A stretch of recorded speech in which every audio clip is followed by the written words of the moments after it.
It's Monday, January 30th, 2023. I'm Jackson Bird. Today, how scientists are deciding how we will tell time on the moon and beyond.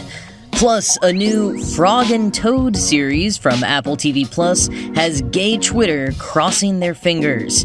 Here's some cool stuff for your ride home. I'm recording this around 3:08 p.m. Eastern Standard Time, or Coordinated Universal Time, or UTC-5. Each person listening to my voice right now is listening at an entirely different time in the future. What time is it at this moment and place in which you're listening from? And now let me ask you this. What time is it on the moon? The moon isn't in one of Earth's time zones, and in fact, time doesn't even work the same way up there. So what time is it on the moon? And how will we keep track of and synchronize time on the moon as we expand the length and number of missions there? Turns out this is a big discussion being had right now by international space agencies. Several of them met back in November to begin drafting recommendations on how to define lunar time. Quoting an excellent piece in Nature last week on the topic of lunar time, "Decisions must be made soon," says Patrizia Tavella, who leads the time department at the International Bureau of Weights and Measures in Sèvres, France.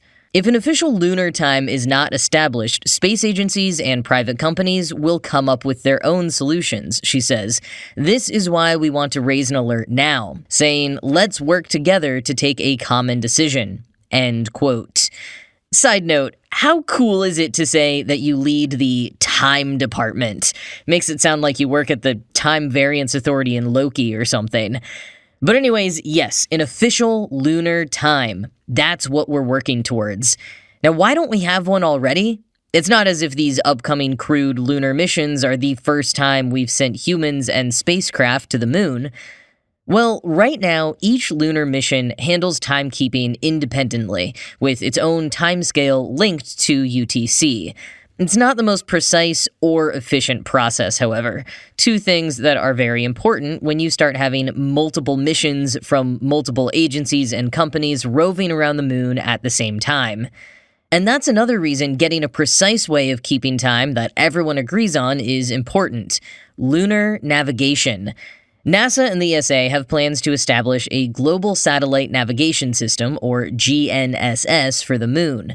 Similar to a GPS, this would require a number of satellites around the moon, each with their own atomic clock, as well as a receiver on the surface. Right now, locations have been pinpointed using radio signals sent at scheduled times to large antennas on Earth. But again, with more players in the game all at once, this just won't be feasible.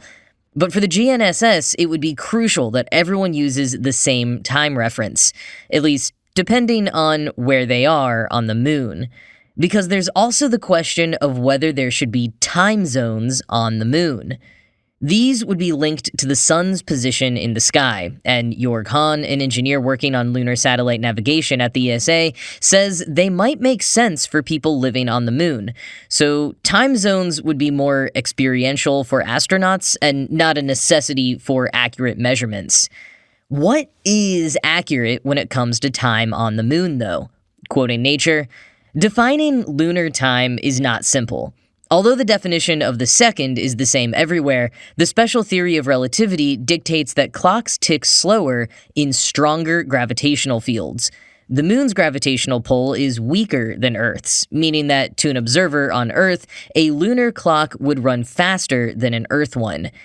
Cheryl Gramling, who leads the Position, Navigation, and Timing team at NASA's Goddard Space Flight Center, estimates that a lunar clock would gain about 56 microseconds over 24 hours. Compared with one on Earth, a clock's speed would also subtly change depending on its position on the lunar surface because of the moon's rotation, says Time Department lead Tavella. Defining a lunar standard with which all clocks are compared will involve installing at least 3 master clocks that tick at the moon's natural pace and whose output is combined by an algorithm to generate a more accurate virtual timepiece. End quote. There are two major routes that could be taken overall in terms of defining a lunar time standard. The first would base lunar time on UTC, with regular synchronizations and those lunar master clocks keeping track of the time until the next sync. This would be easier for people on Earth, but maybe trickier for those on the moon. The other option, quoting again, would be to use the synthesized output of the lunar atomic clocks as the moon's own independent continuous time, and to track its relationship to UTC. That way, even if the connection with Earth is lost, clocks on the moon will still agree with each other and allow safe navigation and communications, says Gramlane.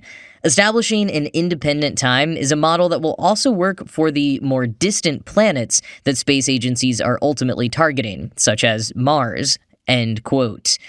If you've followed the explorations of any of NASA's Mars rovers over the past decade, you may have heard about Mars time. That's what scientists working on the rovers call their adjusted work and sleep schedule when they try to keep sync with the rovers. One day on Mars, or a SOL, is about 37 minutes longer than one day on Earth. The teams observing and controlling these rovers don't want to lose any time, so they start living and working for 24 hours and 37 minutes every day, which necessitates adjusting by 37 minutes each day, meaning that even if you start going into work at 9 a.m. on the first day and then 9:37 a.m. the next day, eventually you'll be going to work in the middle of the night. NASA engineer Negin Cox explained to NPR last summer that not only is it a unique experience that leaves you feeling almost constantly jet-lagged and isolated, but also bonding deeply with your team, but it can also be pretty confusing. So they came up with their own language. A day on Mars was already a SOL, but yesterday, if they were referring to that time on Mars and not on Earth, was YesterSOL. And tomorrow, again if referring to that time on Mars, was NexterSOL. They also wore two watches, one with Earth time and one with Mars time. The first watchmaker to figure out how to manufacture those watches at scale for NASA was Garo Ansarlian, a clockmaker who made the first watches at the request of a pair of Mars exploration rover systems engineers back in 2004. And to get the watch to tick slowly enough, he attached lead weights to alter the movement of the watch wheels. But it was very precise work that took a lot of trial and error. No matter how creative these teams have gotten with Mars time over the years, adding 37 minutes onto each Earth day where it doesn't exist isn't exactly the same as establishing a standard Martian time. Gramlane from Goddard says that transmitting UTC on Mars will be even more complicated. In the case of both the Moon and Mars, it's likely that days will be defined differently than they are here on Earth. But that doesn't mean astronauts will adhere to lunar or Martian days entirely for their own schedule, since biologically they'll still want to be on a 24-hour sleep schedule. It all makes my head spin a bit to think about. But here's another cool thing in development that Nature article also mentioned. NASA and the ESA have been working on developing what will essentially be Internet on the Moon. It's called LunaNet, and it would enable communication, computing, satellite navigation, and more on a single network. As Gramlane said, quote, "The idea is to produce a solar system internet, and the first part would be at the moon." End quote. Solar system internet. Finally, the futuristic dreams of the mid-20th century are teaming up with the technology that largely diverted us from those dreams and set us on an entirely different path. Now that path may be forged as one: interplanetary travel and the internet. If only we can agree on how to tell time first.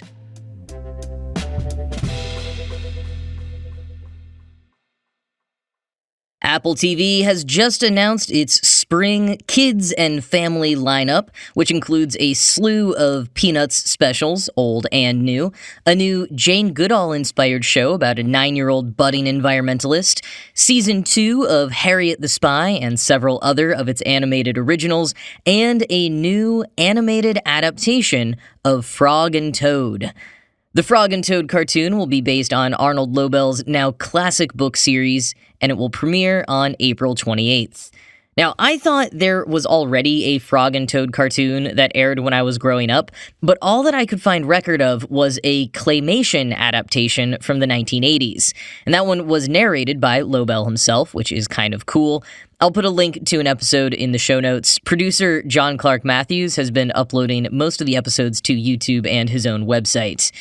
But Apple describes this new cartoon as, quote, "Frog and Toad are best friends who know that the true secret to friendship is not only enjoying the things you have in common, but embracing the things that make you different.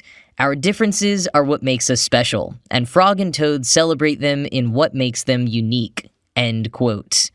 Even though this is a children's show based on children's books, it will no doubt be a hit with anyone who leaned into cottagecore and other nature, homesteading, or general cozy aesthetics during the pandemic. It's also already doing numbers on gay Twitter. One Twitter user called the new animated series Heartstopper for Amphibians. LGBT outlet Them wondered if the logline saying "Frog and Toad celebrate what makes them unique" means that the show's producers will, quote, "celebrate what makes them unique," end quote.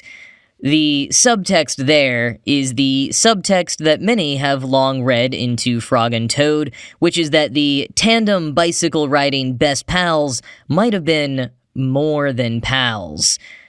Without ample representation of queer people in the media, LGBTQ+ folks have long read between the lines to find representation in characters that may not be declared as queer or in a relationship with one another in the text, but could certainly be perceived that way if a viewer or reader wanted them to be. Often, this has led to writers, producers, and estate holders vehemently denying the queerness of certain characters. But not in the case of Frog and Toad. In a 2016 interview with The New Yorker, Arnold Lobel's daughter, Adrienne Lobel, shared that she thinks this inkling from many readers could be part of the series' sustained popularity, telling The New Yorker, quote, "Frog and Toad are of the same sex, and they love each other. It was quite ahead of its time in that respect," end quote. She also thinks that writing the series might have been the beginning of her father coming out, which he did, at least to his family, 4 years after the first Frog and Toad book was published in the early 1970s. He never got to say for himself what he thought of the deeper relationship between Frog and Toad, as he unfortunately died of AIDS-related illness in 1987.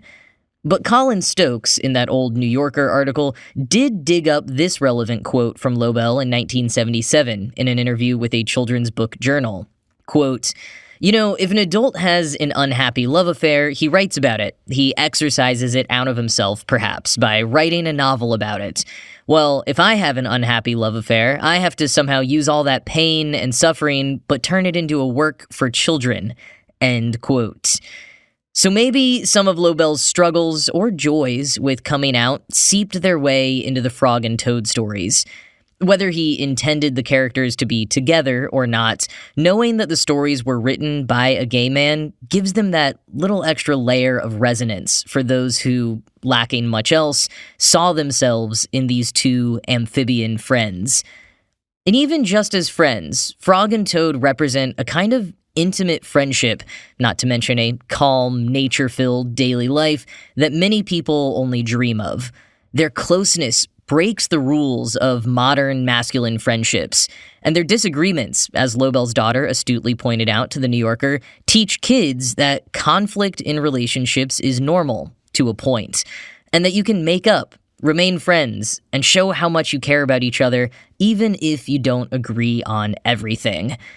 Based on the logline, that seems to be what Apple TV Plus is focusing on with this new series, so the spirit of Frog and Toad will live on. If you can't wait for April 28th, though, I highly recommend my favorite Twitter bot, simply called Frog and Toad Bot.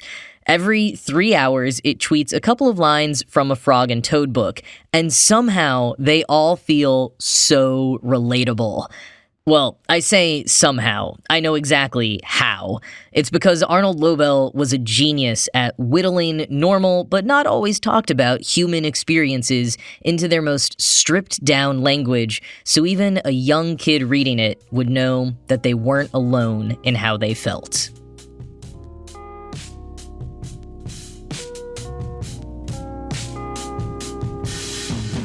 One more Frog and Toad thing before I go. I was reminded by looking up all the old cartoons and books today that the mail carrier in the Frog and Toad series is a snail, as in snail mail. But these stories were written in the 70s and 80s. Were people saying snail mail yet? According to the Oxford English Dictionary, some early adopters were using snail mail as opposed to email and its predecessors as early as 1982. And there's at least one citation from 1929, which simply refers to ordinary postal service mail that took a very long time to arrive. Now, I imagine that's more of what Lobel was going for in making a snail the mail carrier in his universe. That and the fact that it rhymed, very helpful for children's books. Conversely, I wonder if one of the Usenet folks who first started saying snail mail got the idea from reading a Frog and Toad book to their kids. Or maybe the snails delivering mail and mail being as slow as snails was just a common idea and frequent motif in other children's stories beyond just Frog and Toad. Still, it's fun to notice something that feels anachronistic and then get to spend a few minutes trying to figure out which came first, even if you don't quite get to a resolution yet. But with that, that is it from me for today. This show was produced by Ride Home Media. I'm Jackson Bird, and I'll talk to you again tomorrow.